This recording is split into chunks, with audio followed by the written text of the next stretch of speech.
Opa! Derretido. Bah, que delícia esse chocolate, né, Fran? Meu Deus, Fran! Você vai comer o ovo inteirinho agora, Fran? Deixa um pouquinho pro papai.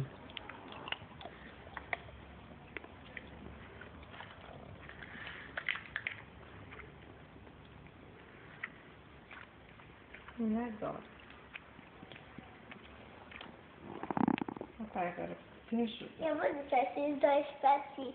Viu, papai? Tá, muito obrigado, meu filho. E tu vai comer tudo isso aí, Fran? Agora? Ah, meu Deus. Nem vai almoçar, então? Hein, Fran? Eu como só um pouquinho. Como só um pouquinho e depois eu almoçar. Ah, tá bom. Tá, sim, pode comer um pouquinho. Hoje é Páscoa, né? Hoje é um dia especial. Tu pode comer chocolate agora.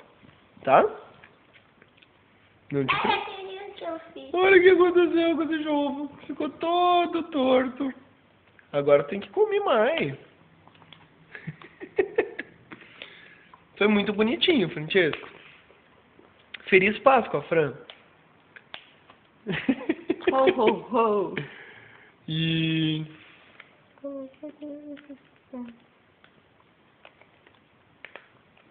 Peraí que nós vamos...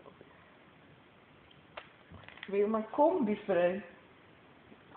Nós vamos botar os adesivos, você vai ver que ela vai ficar bem bonitinha.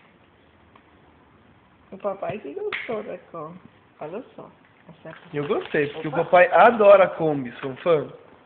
Sabia? Tu já tinha visto uma Kombi antes, Fran? Olha só.